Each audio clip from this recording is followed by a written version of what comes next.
One last feedback before we go back into, into the courtroom.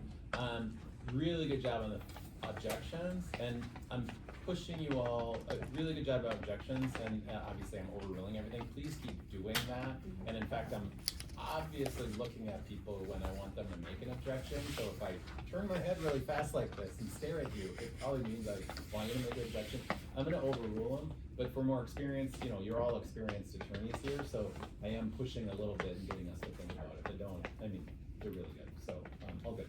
Okay, back in session, we'll let Greta sneak back in. And defense, are you ready to call your next witness? And your name is Abby. Yes. The defense calls Jesse Gates to stand. Okay, thank you.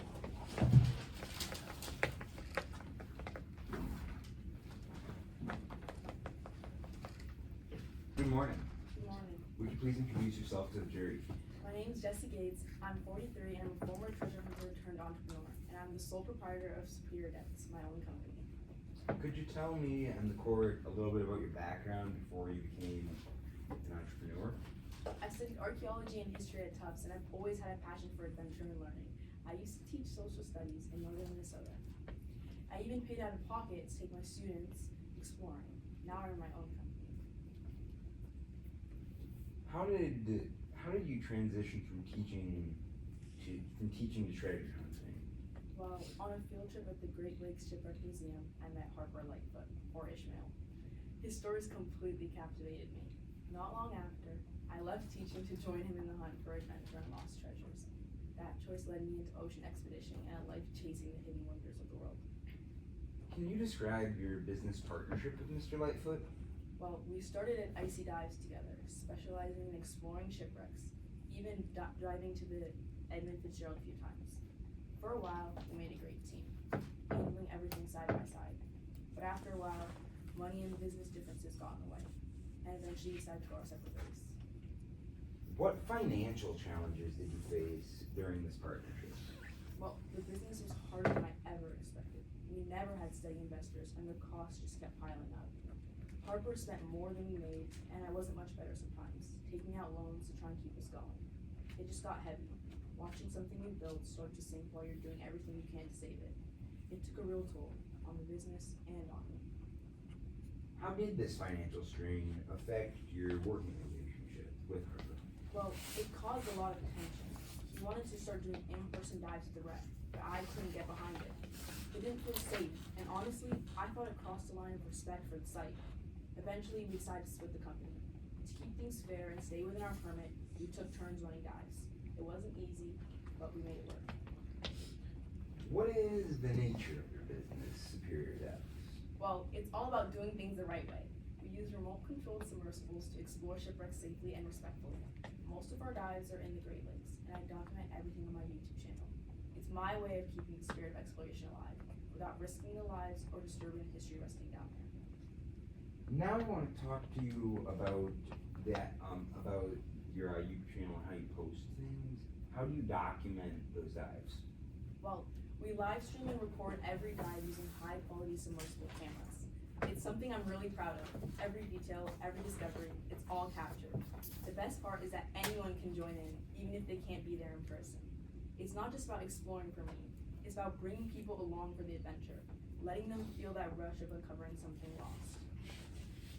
Are there any dives you documented on November 2nd? During my dive to the Edmund Fitzgerald on November 2nd, 2024, I saw both life preservers on the bow still intact, same as they've always been.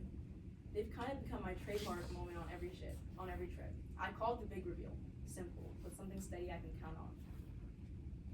And what happened on your dive on the 16th of November? Well, 2 weeks after this dive, I went down with a single passenger leaving the slow season. On this dive, I noticed one of my 2 life preservers missing. How did you react? Well, I was obviously furious when I saw my life preservers were gone. The stream caught it all, the anger and my disbelief. That kind of interference isn't just careless, it threatens our permit and everything I've worked to build with my company. How did your accusation for Lightfoot reach a public audience on the internet? Honestly, I kind of forgot that my reaction was being captured on the live stream. When I gave ChatGPT the same prompt unfortunate I took what I said out of context. Why did you then post the video? Well, the video is posted automatically, and I assumed the video would be along the lines of what I normally post, since I've never really had any issues before. What is your perspective on Harper's claim that your video led to the failure of his business? Well, from where I was standing, Harper's business was already struggling because of poor management and financial decisions. That video didn't create the problem, in my opinion. It just made it visible. Honestly, the financial troubles had started long before anyone even thought to film it. Thank you, Ms. Gates. No further questions, Your Honor. Okay, cross-examination. Yes, Your Honor. Yes. Yep. That's right.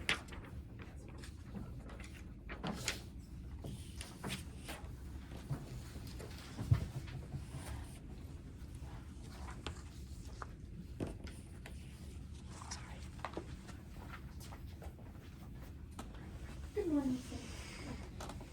I would like to talk to you about your business and Lightfoot's business. You and Harper Lightfoot operated a business together, right? Yes, we did. But now you operate two companies that dive to the Edmund Fitzgerald?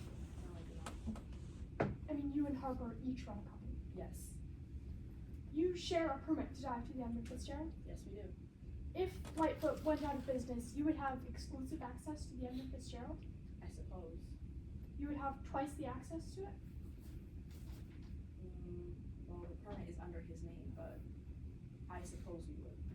You would get to dive every single weekend? I would. Thank you, Ms. Gates. Now I'd like to talk about your opinion of Lightfoot's business. You met Harper Lightfoot at the Great Lakes Shipwreck Museum, right? I did. You were enthralled by Harper's stories of the shipwrecks he had explored? I did. I was. You liked Mr. Lightfoot's enthusiasm for the shipwrecks? I did. You liked his respect for them? Well, I would not say respect, as later I found out that our differences were too vast, and his desire to go down in person kind of like tainted my perception of his respect for the company. But when you first met Mr. Lightfoot, you were receptive to his respect for the ships? I was.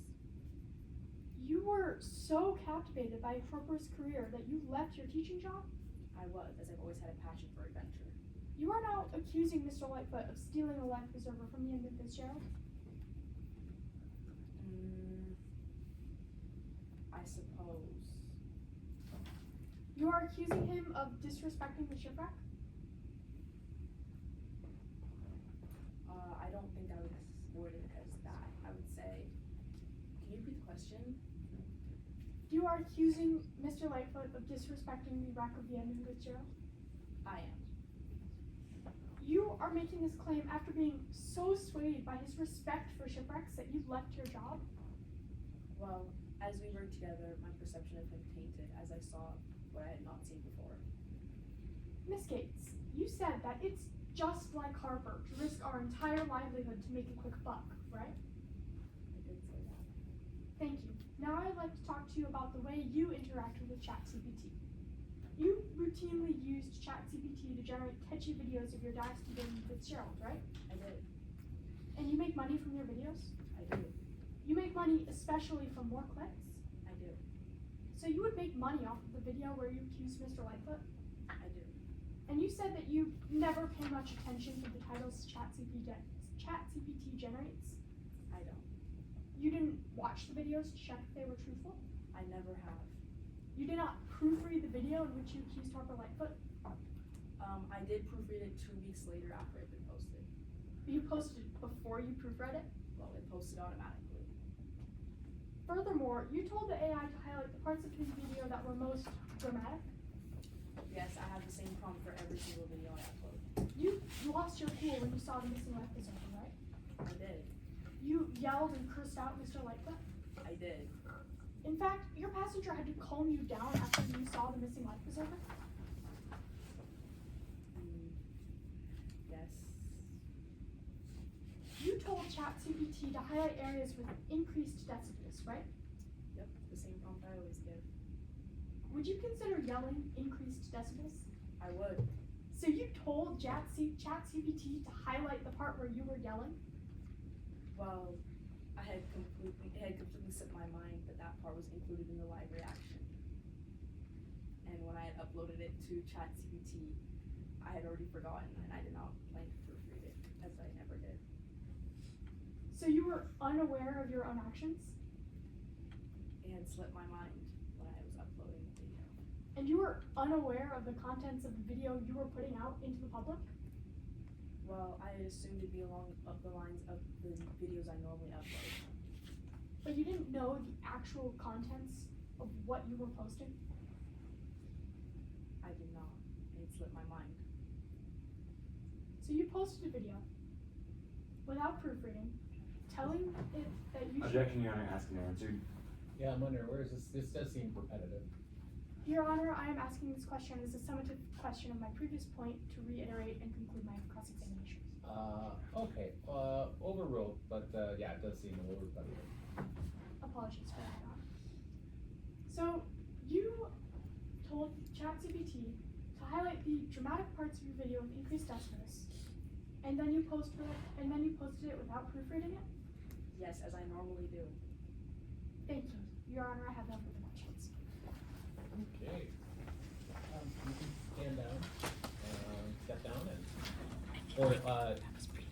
the next whistle will come, which might be you again. No, we're. No, okay, call you next. The defense would like to call Alex Johnson.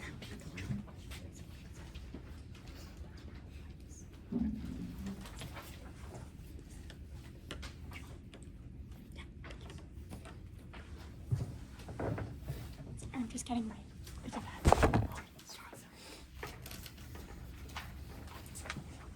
Good morning. Would you please introduce yourself to the jury? Hello, I'm Alex Ignacy. And how are you involved in today's case? I am here to testify for the defendant as an expert witness with regards to the ethics of AI. Can you tell us a little bit about yourself? I am a freelance digital content creator and social media strategist. I work with a variety of clients from small businesses to individual creators, helping them grow their online presence. A big part of my work involves using artificial intelligence tools to analyze engagement data, generate content ideas, and streamline video editing. Outside of freelancing, I also teach courses on AI ethics and practical applications of language models. Can you tell us a little, I now want to talk about your formal education. What did you major in? I majored in computer science at UMD. What role does computer science play in your current work as a content creator?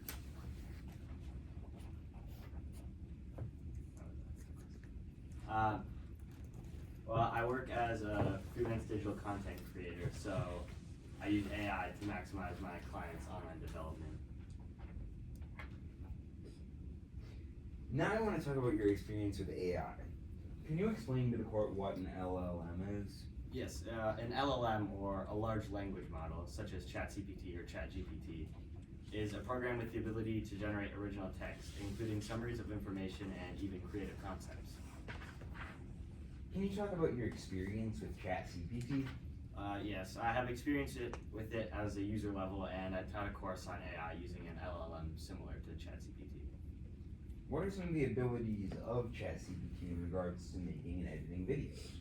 ChatGPT takes raw video footage, analyzes it, and employs pre-trained algorithms to identify highlights or key moments in this footage. It then takes these key moments and trims the footage down to digestible clips and adds commentary. Its main purpose is to maximize views and watch time. You mentioned that you teach a course. Can you tell me a bit about that? Objection, Your Honor. Relevance. Yeah, why is it relevant? The court, the first of all, the bar for relevance is very low, and second, the course is just helping reimburse that Mr. Ignacy is very knowledgeable about AI and tech knowledge. And again, we've kind of gone through this, is this case about AI, or is this case about a publication of a video that created potentially defamation? It is about the publication, but the publication did use AI to help produce that. And why is the use of AI relevant to this case? And I'm gonna overrule, and that's a really difficult question, so we're just gonna move on. And, Jason, stand over there. Cause that'll give you better view lines and stuff. So What are some of the ability, did you teach at this course?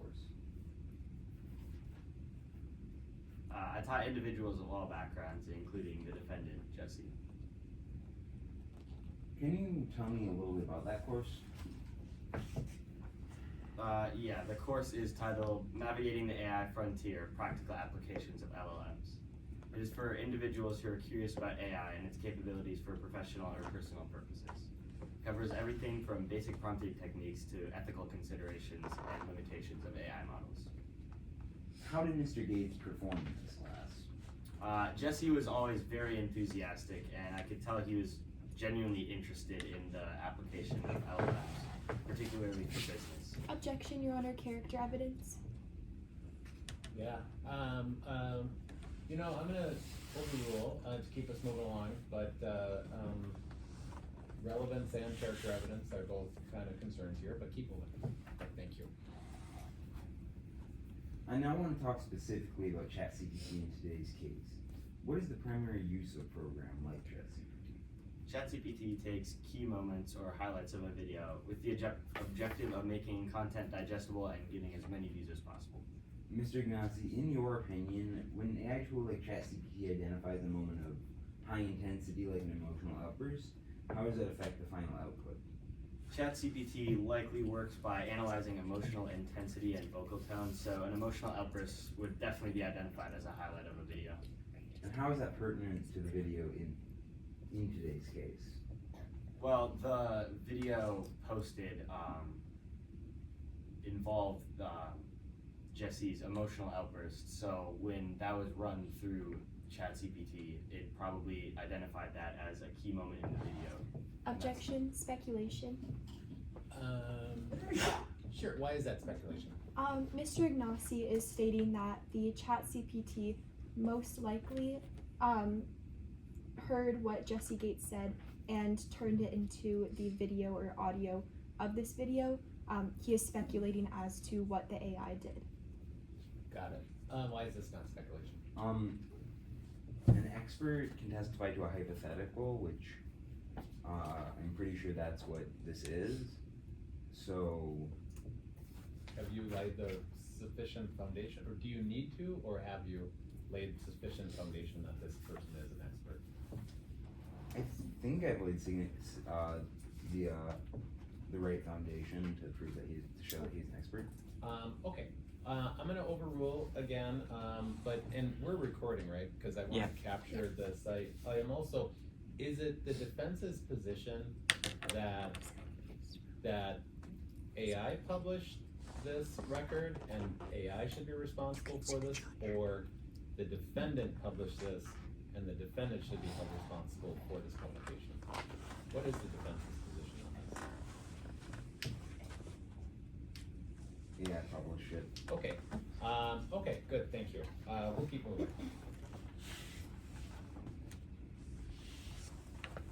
Mr. Ignazi,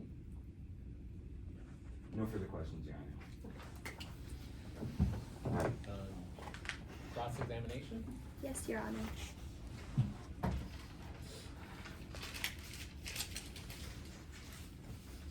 May I proceed? Yes. Good morning, Mr. Ignazi. As mentioned on Direct, you work as a freelance digital content creator and social media strategist, correct? Yes. This means you produce high volume of daily social media content. Yes, that is true. And to do so, you rely heavily on artificial intelligence. Yeah. Just to clarify, this artificial intelligence serves as a tool. Yes, it is a tool. And it is considered a tool because it requires human oversight. Yes, it requires you to put in a prompt in order to get output, yes. That's right. In fact, its outputs are highly dependent on the human written inputs. Is that right? Yes, that is true. So while you are not directly producing this content, you still hold a role of curating and overseeing the production of this content, correct? Yes, that is correct. I'd like to talk more about your work in the artificial intelligence field. Beyond your professional work, you also teach a community course, correct? Yes, that is correct. As mentioned, this course is called Navigating the AI Frontier, Practical Applications of LLMs. Yes. And in this class, you discuss data privacy, Mhm. You also discuss algorithmic bias, Yes. and you discuss the importance of human oversight in AI-powered tools. Is that right? Yes, that is true. It just so happens that one of your students was Jesse Gates, correct? Yes, that is correct. As your student, Ms. Gates. Point of order, line of sight. Oh, okay, thank you, yep. Thank you. As your student, Ms. Gates would frequently ask questions about how AI could expand audience reach. Is that right? Yes, that is true. Jesse was always very interested in the applications of LLMs for business. Alright. Now, a common way AI tools expand audience reach is through sensationalized headlines, correct? Yes, AI generally tries to make captivating titles in order to get as many views as possible. Now, along with these captivating titles, the AI also creates dramatic narratives, correct? Yes, that is true in order to maximize watch time. Now, one of the AI tools that excels in this act of maximizing viewer engagement is called ChatGPT, correct? Yes, that is correct. LLMs such as ChatGPT operate by absorbing raw audio and video data, correct? Yes. They also are extremely influenced by user prompts. Is that right? Yes, that is true. In fact, you even tested this in one of your classes, right? Yes, I did. For both tests, your students entered the same core historical data. Is that right? That is right. Yet they had slightly different framing in their LLM prompts, correct? Yeah, that is correct. And the LLM produced vastly different outputs for each student, correct? Yes. Objection, Your Honor. Relevance. And why would it not be relevant? His class is not relevant to the case at hand today. But if defense's position is that AI actually published that, doesn't it become very relevant to the case? Yes. Oh, okay, we'll overrule it. Now, Mr. Ignacy, the LLM for your two students produced vastly different responses, correct? Yes, the output is heavily reliant on the input. That's right. The AI tools within LLMs are shaped by the perspective embedded in the human-made prompt. Yes, that is correct. These AI-powered tools cannot create content without a human supervisor. Is that right? Yes, that is right. Thank you. No further questions, Your Honor. Thank you. You can step down and call your third witness. Yeah, Your Honor, the defense calls Cook Gaming for the stand. May I proceed? Yes. Could you please introduce yourself to the jury? The name is Cook Gaming, and I live on Lake Superior in northern Minnesota. I have a degree in maritime studies from UConn, and I work as a historian and artifact authenticator when it comes to sea-related items. How did you get into relics? I've always been fascinated with the sea, or any large body of water. It's kind of genetic.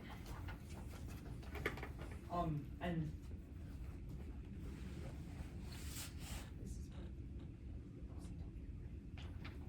Do you need a moment? yeah, it's fine. Okay.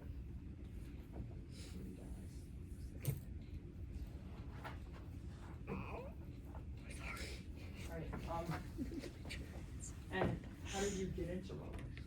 Well, because I've always loved water, I ended up majoring in maritime studies at UConn, the University of Connecticut. So then I started dealing with selling relics, which I've done great in. I mostly handle high-end relics though. And what do you do in these transactions?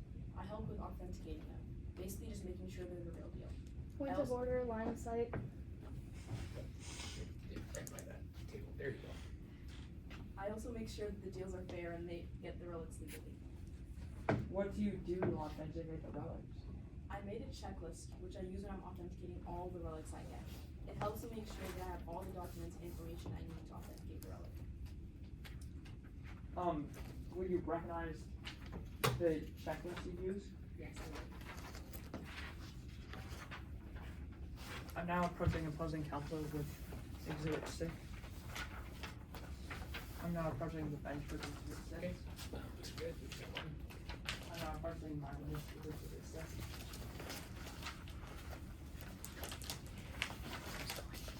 What is this?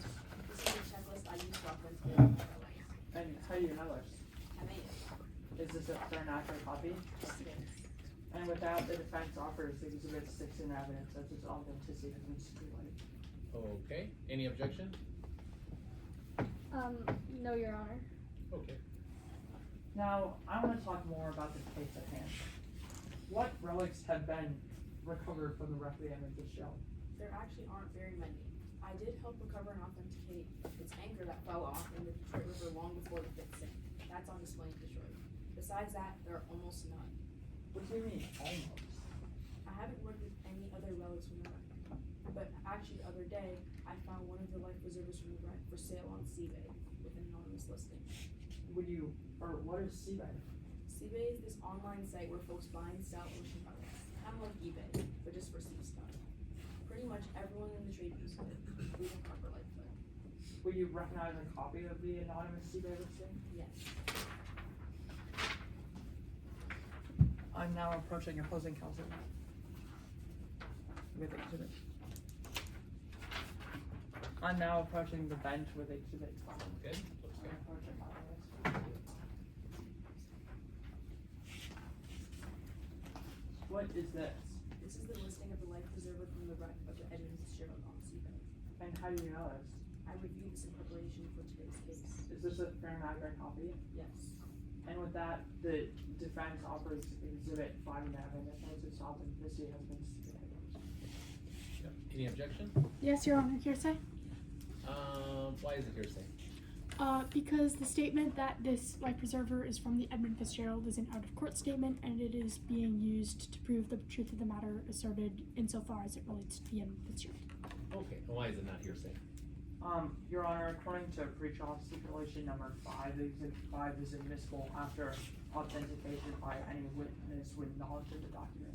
And why does this witness have authentication? Or This is the checklist that they use when they're doing transactions, which is their professional job. Okay, well, overruled. And what effect would the lack of relics have on the price of relics? This completely jacked the price of the relics all the way up. So anyone who had a relic from the ship could make tons of money from it. You can see this in the life preserver listing. It's being sold for $275,000, which is a crazy price for a life preserver. And what are the consequences of taking and selling a relic from a wreck illegally? Doing this is a horrible thing. I support every law which says you can't disturb underwater wrecks without permission. And if you steal from the Edmund Fitzgerald, Canada slaps you with $1 million fine in Canadian money. And finally, I want to talk about your relationship with Harper Lightfoot. How did you come to know him? Well, Harper asked me to authenticate quite a few relics for him before. I wouldn't say we're friends, but we run in similar circles. I will say though, I'm not a huge fan of profiting off sightseeing and marine biology, which is what Harper's job boils down to. Have you authenticated many relics for him? I've helped with a few transactions with Lightfoot, so we've seen me use this checklist. Can you tell us about the way Mr. Lightfoot usually handles his transactions? It's kind of weird. He never wants publicity on the relics he's selling, and he only wants me to sell to private investors and never to Objection, Your himself. Honor. Character evidence. Why is this not character evidence? This is not character evidence because Miss Gamby is just talking about how he is talking like this is relevant to the case because this discusses Mr. Lightfoot's use of relics and how he handles his relics, and it's part of the case. Okay, yeah, what's your response to that? They are using Lightfoot's previous actions to prove an element of the case, or to prove that Lightfoot would only want to sell to private collectors using his character to explain why.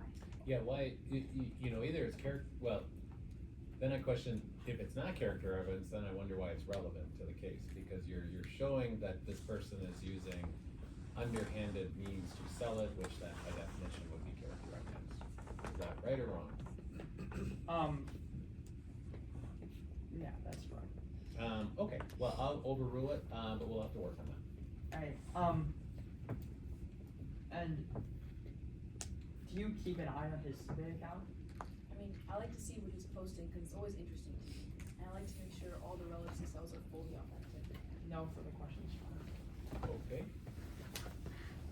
Cross-examination?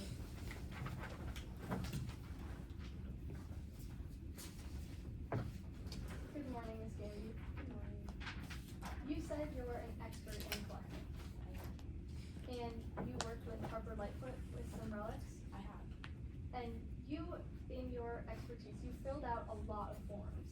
I have. And if anything was wrong with these forms, you would know. I would. And everything that Lightfoot ever sold to you, the forms were always in order. Yes, they were. I'd like to talk about what you know about Lightfoot. You're aware of the financial instability of his company, I am. and you're aware that he has a lack of customers and is deeply in debt. I am. You mentioned that the Edmund Fitzgerald is in Canadian waters, I did. and if anyone disturbs it, they will be fined $1 million by the Canadian government. Yes. You would agree that that is a lot of money, I would. an amount of money that could create an even larger amount of debt for Lightfoot. I would. I'd like to talk a little bit more about your relationship with Lightfoot. You mentioned that he often only wanted to sell to clients who were private collectors, Yes, that's right. people who you've said are looking for something special. And you heard on Direct today that Lightfoot values the historical value of artifacts, I did hear that. and that what he strives to use his company for is to give people an authentic experience. Yes, but personally, I don't agree with taking people down. But it's a possibility that he wanted to sell to private collectors because they would appreciate the historical value the most. I suppose, but museums could also allow the regular people to appreciate these artifacts as well. But it is a possibility that that is the reason. It is a possibility. You said that in your expertise, it could have been Lightfoot who took the life preserver. I mean, it could. There's no way to know for sure. So you don't actually know who took it? I mean, no. Thank you. No further questions, Your Honor. Okay. Thank you, and you can sit down. And usually there'd be a 2-minute prep for close, but why don't we kind of go right into closing statements unless you need a minute or two to kind of collect your thoughts. You guys ready to go? Yes, Your Honor. Okay, let's do it. May I proceed? Yes. Above board. Lightfoot's actions, Lightfoot's attitude, Lightfoot's goals. Everything that Harper Lightfoot did was built upon honesty and respect, including his company Icy Dives. By diving down to the Edmund Fitzgerald, he hoped to bring his love of adventure and history to his customers. But his business partner, Jesse Gates, had other goals. He valued money and fame rather than creating a genuine experience for his customers. So when Icy Dives' financial issues increased, Gates left the company and created his own, Superior Depths. And through this business, he led dives which AI recorded, edited, and automatically posted to YouTube. Taking this tool for granted, he failed to act with integrity, falling below board. When he saw that a life preserver from the wreck was missing, he used his platform to accuse his former partner of stealing the relic based upon no actual evidence, because Lightfoot had never done anything to suggest criminal activity. He had always been above board. The plaintiff, Harper Lightfoot, is bringing 1 count of defamation against the defendant, Jesse Gates. And we, as the plaintiff, have proved 2 of the 4 elements. 1, that the statements were false, and 2, that Jesse Gates acted with reckless disregard, either knowing that they were false or having serious doubts about the truth. We must prove to you these elements by preponderance of evidence, meaning, and we have met our burden in today's case. So if you find the defendant, Jesse Gates, even slightly more negligent than the alternative, you must find Jesse Gates liable. Today, the defense has attempted to paint a picture of Harper Lightfoot as negligent, desperate, and disrespectful. But none of these things are actually true. Gates is accusing Lightfoot of stealing the life preserver for 2 reasons. Because Mr. Lightfoot's desperation led him to violate the ship's contract and respect for its history, and because there's no other way it could have been stolen. This story, while seemingly solid, is actually full of holes and contradictions. You have heard from every witness who knew Harper Lightfoot that he was an upstanding and honest man. Jackie Cousteau told us that in the 20 years she's known him, and being a businesswoman herself, She's always respected Harper Lightfoot as a business person. Cook Gamby told us that he has always been above board with the relics that he sold to him, making sure all documents were in order and that the buyer was getting a unique, genuine treasure. You have heard Gates himself testify to Lightfoot's character, because when Gates first met Lightfoot, he was enthralled by his passion for history and excitement. He liked Lightfoot's values so much that he left his own job to get in on them. But the company had a rocky start. Expenses began to pile up and customers did not. But today you have heard Jackie Cousteau say that this is actually a natural part of a business like this. She heads a similar company to Icy Dives, and she explains how it took her 20 years to get fully onto her feet. Icy Dives had only been around for 6. But instead of being patient and working things through, Gates got frustrated with the lack of progress. He broke off from Icy Dives and created his own company, Superior Depths. But the only thing that Superior Depths had in common with Icy Dives was the service that they provided. The rest couldn't be more different. Harper Lightfoot emphasized the historical value of the shipwreck, marketing to those who would truly appreciate it despite high prices. Jesse Gates, on the other hand, showed nowhere close to this much respect. He posted videos on YouTube of his dives, AI-edited videos, but not for the sake of spreading knowledge of the shipwreck. You have heard that Gates would post anything it generated, even content that was inaccurate or blown out of proportion, simply because it got him more views, more money. These two different approaches to the business caused tension. Both men believed their way was better. So they alternated weekends to dive down to the wreck of the Edmund Fitzgerald. It was on a dive on November 16th, 2024, where Gates discovered a life preserver was missing, one he had previously seen on sale for Seabay. He immediately became angry and irrationally made a wild accusation against Lightfoot. His AI took this statement and highlighted it in one of his videos. Gates saw the damaging title that made Lightfoot out to be a thief, and he knew his AI tended to exaggerate the videos and make them more dramatic, but he still posted the video. It says that Mr. Lightfoot stealing the preserver was the only explanation to how it had left, due to his debt, but this is false.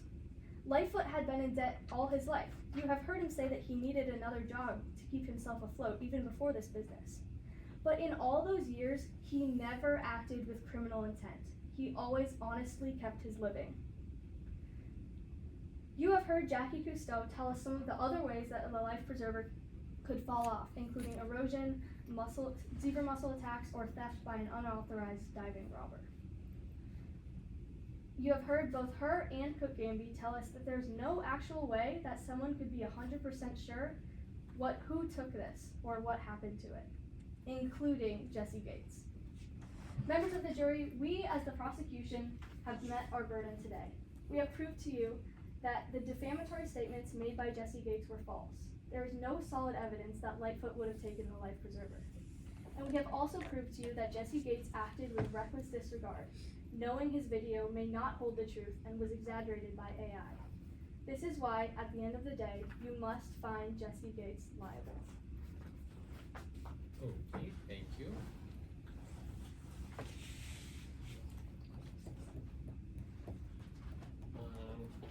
Yes, defense closing. May I proceed, Your Honor? Yes. Financial shipwreck. Members of the jury, you heard in court today a story about an entrepreneur who just wanted to show everyone the greatness of the underwater world. While this entrepreneur was teaching and exploring that world, an important piece of it was stolen.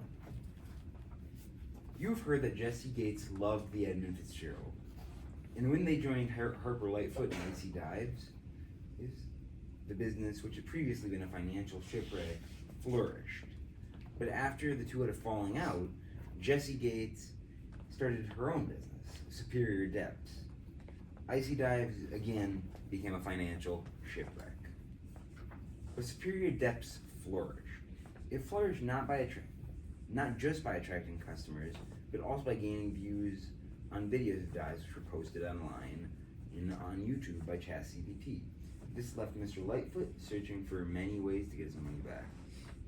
Members of the jury, I urge you to remember the critical point that guides all civil trials: the burden of proof. The burden of proof is not on the defense. We don't have to prove anything to you.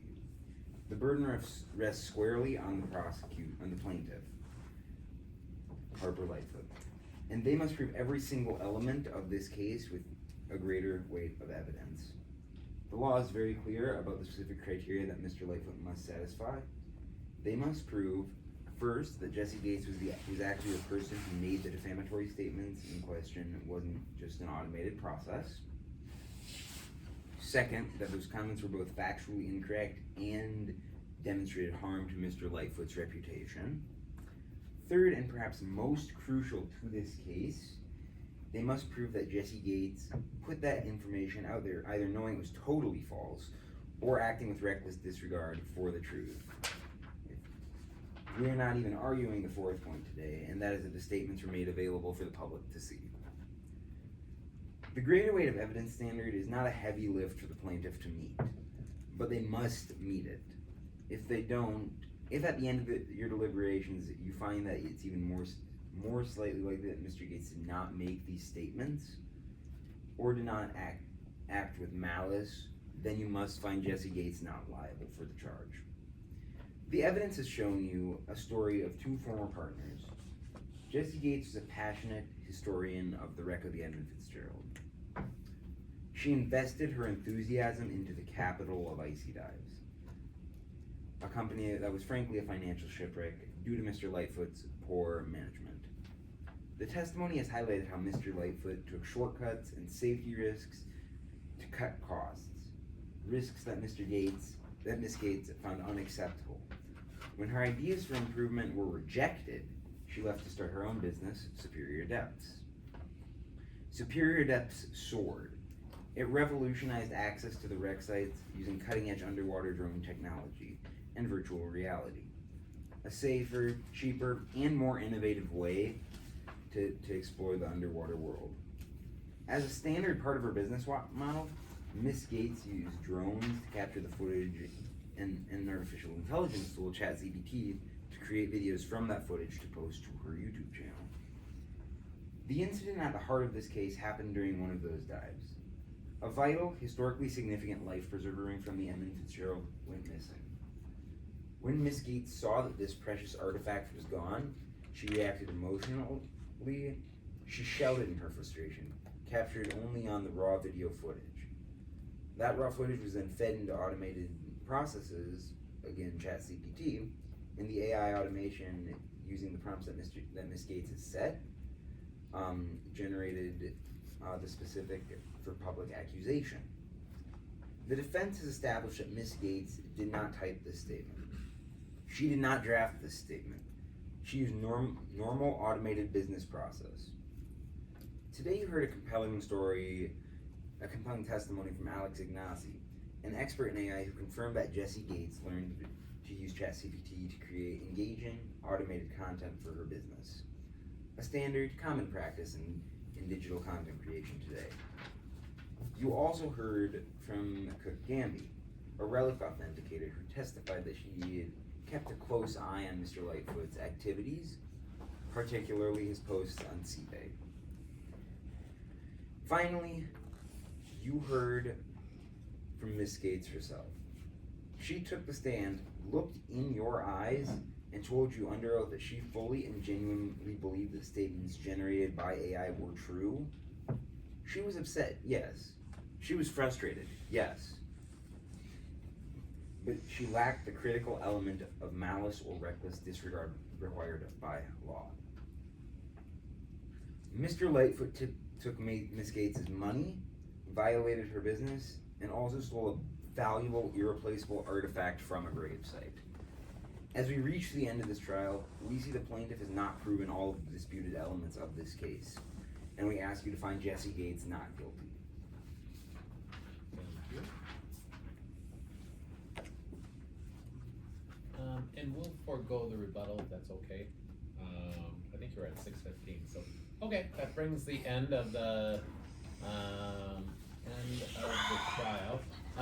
So we did not do scoring like in a normal trial just for everybody. You would do is we would score 1 to 10 how you did on your direct and cross and statements and witness and attorneys. We didn't do that today, or I don't think No. you did. Okay, that we just have a lot of feedback and kind of comments and stuff. I would say I can speak for all three of us that say